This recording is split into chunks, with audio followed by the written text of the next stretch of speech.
প্রথম বাংলাদেশী হিসেবে আন্তর্জাতিক ক্রিকেটে ২০০ ছক্কার মাইলফলক স্পর্শ করলেন মাহমুদুল্লাহ রিয়াদ। বিশ্বের ৪১তম ক্রিকেটার হিসেবে এই রেকর্ড করেছেন তিনি।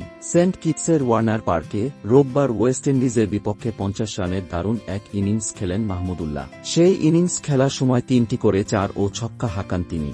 এতেই রেকর্ড গড়ে ফেলেন টাইগার এই অলরাউন্ডার। ইনিংসের শেষ ওভারের প্রথম বলে রোমারিও শেফার্ডকে ছক্কা মেরে মাইলফলক স্পর্শ করেন মাহমুদুল্লাহ। ২০০৭ সালে আন্তর্জাতিক ক্যারিয়ার শুরু করা মাহমুদুল্লাহর ছক্কার সংখ্যা এখন ২০০। এসব ওভার বাউন্ডারি হাঁকাতে তাকে খেলতে হয়েছে মোট ৪৩০ ইনিংস।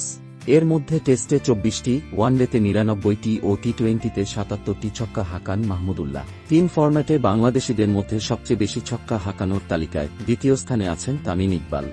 ৪৪৮ ইনিংসে ১৮৮টি ছক্কা হাঁকিয়েছিলেন বাংলাদেশের সাবেক এই অধিনায়ক।